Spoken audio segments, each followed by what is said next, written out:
What if the mother who raised you handed your entire inheritance to your sister and thought you'd just walk away? What if the lawyer's folder held one sealed envelope your mother never meant anyone to open? What if the truth buried inside that envelope could erase everything she thought she had given away? This is not a story about money. This is a story about the day the will was read and the day the real will was found. Stay until the end. My name is Ethan Cole. I was 34 years old the afternoon my mother died in a quiet hospital room in suburban Ohio. The machines had already been turned off. The only sound left was the soft hiss of the oxygen that no longer mattered. My sister Rachel stood on one side of the bed. I stood on the other. We hadn't spoken more than 10 words to each other in 3 years. Mom's hand was still warm when the nurse asked us to step outside so they could prepare the body. Rachel wiped her eyes with the same tissue she'd been clutching for the last hour. I didn't cry. I hadn't cried in front of anyone since I was 12. 3 days later, we sat in a conference room that smelled like lemon cleaner and old paper. The attorney,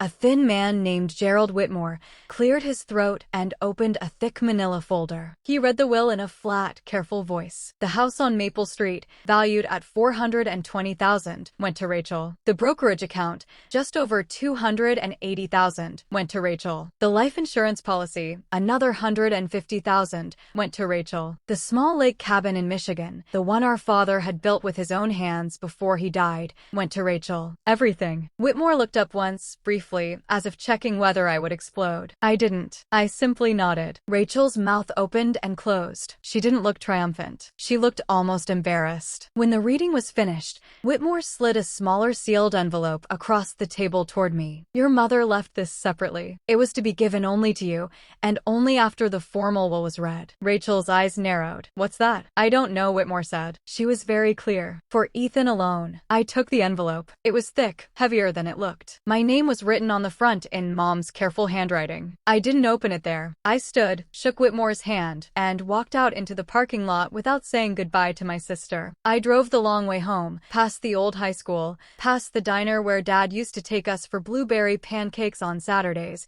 past the house on Maple Street that now belonged entirely to Rachel. The lights were already on. She must have driven straight there. I lived in a one-bedroom apartment on the other side of town. The rent was cheap because the building was old and the landlord didn't care about much. I sat at the kitchen table under a single bare bulb and opened the envelope. Inside were 3 things. First, a letter written on the same cream stationery Mom had used for years. Second, a small brass key taped to a note that said only, safety deposit box, First National, box 214. Third, a photocopy of a birth certificate that was not mine. I read the letter twice before the words fully landed. Ethan, if you are reading this, I am gone. I know what the will says. I know how it looks. I need you to understand that everything I did was deliberate. Rachel is not your sister by blood. She is the daughter of your father's brother and a woman who left town before Rachel was 2. Your father and I took her in. We never told either of you. We thought it would be kinder. The house, the accounts, the cabin, those were always meant for the child who carried the family name by blood. That is you. But the law does not care about blood the way I do. The formal will was written the way the lawyers insisted. This letter is the only way I could leave you the truth. The safety deposit box contains the original adoption papers that were never filed,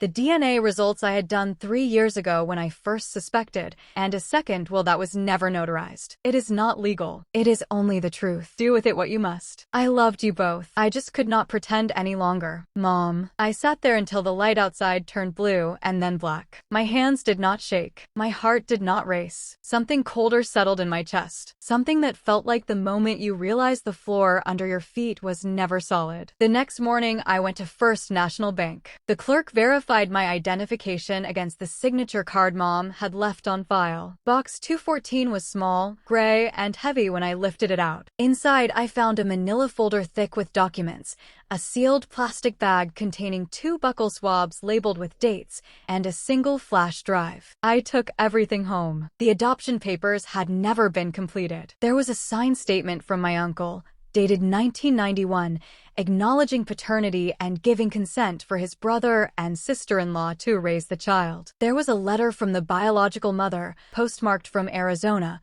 saying she wanted nothing further to do with the baby. There were hospital records. There were photographs of Rachel as an infant that I had never seen before, taken before the official family albums began. The DNA report was dated 3 years earlier. It confirmed what the letter already said. Rachel and I shared no genetic markers consistent with full or half siblings. The paternal line matched my uncle's sample, which Mom must have obtained somehow. The flash drive contained a video. I plugged it into my laptop. The screen filled with Mom's face. She was sitting in the same kitchen where I had grown up, the yellow curtains still hanging behind her. She looked tired but calm. The timestamp showed it had been recorded 8 months before her final diagnosis. "Ethan," she said, "if you're watching this, then you've already read the letter. I need you to hear my voice say it. Rachel is not your sister. She is your cousin. We raised her as our own because that is what family does when no one else will. Your father and I never intended to deceive you forever. We simply never found the right moment."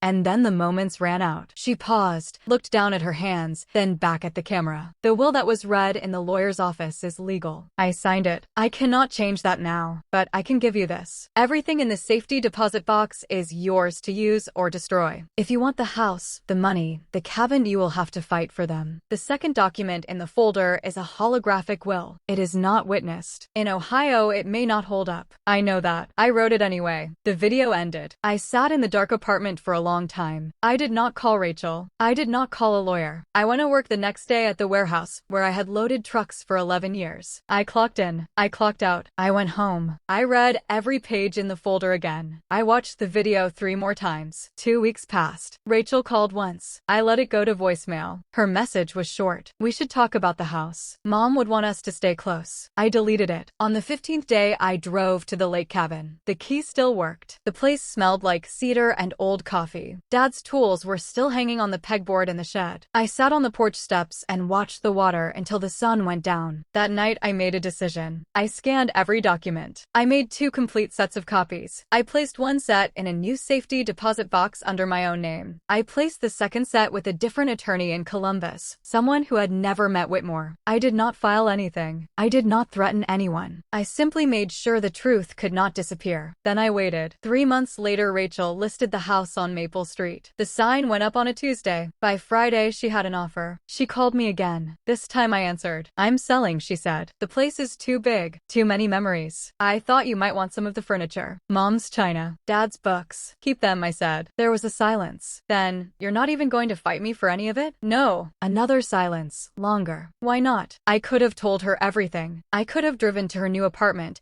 laid the DNA report on the table, and watched her face change. I could have hired the lawyer in Columbus and dragged the entire matter into probate court. I could have made the holographic will public and forced a fight that would have taken years and left both of us poorer and angrier. I did none of those things. "Because Mom already decided," I said. "And I'm done." I hung up. Rachel sold the house. She sold the cabin 6 months later. She moved to Florida with a man she had met online. I never heard from her again except for one Christmas card that arrived 3 years later with no return address. Inside was a photograph of a toddler who looked nothing like either of us. I put the card in a drawer and never opened it again. I kept working at the warehouse. I saved every dollar I could. When the company offered a buyout to long-term employees, I took it. I used the money, along with a quiet loan from a man who had known my father, to buy a small parcel of land 20 miles outside of town. It had a falling-down barn and a well that still worked. I lived in a travel trailer while I rebuilt the barn into a workshop and then into a house. I never told anyone about the envelope. 5 years after Mom died, I received a letter from the same bank. Box 214 had been closed by the estate years earlier, but a clerk had found a residual note in the file. It was addressed to me. Inside was a single sentence in Mom's handwriting, dated the same week as the video. "If you chose silence, I understand. Some truths are heavier than money. Carry only what you can." I burned the note in the wood stove that night. I am 41 years old now. The land is paid for. The house is finished. I work with my hands most days, furniture, small repairs, the kind of work that leaves sawdust in your hair and quiet in your head. I do not have a wife. I do not have children. Some evenings I sit on the porch and watch the light change over the fields worlds and think about the girl who grew up believing she was my sister. I do not hate her. I do not miss the money. I do not regret the silence. What I found in that envelope was not a weapon. It was a mirror. It showed me that the inheritance I had been waiting for was never the house or the accounts or the cabin. It was the right to decide what kind of man I would be when the people who raised me were gone. Mom gave Rachel everything the law could measure. She gave me the one thing the law could not touch. I kept it, and that was enough. If this story stayed with you, you're not alone. These are the quiet histories that never make the news, only the ones that change a life from the inside out. This is Transformation History. We tell the stories that were never supposed to be told. Subscribe if you want the next one. The truth is always heavier than it looks. See you in the next chapter.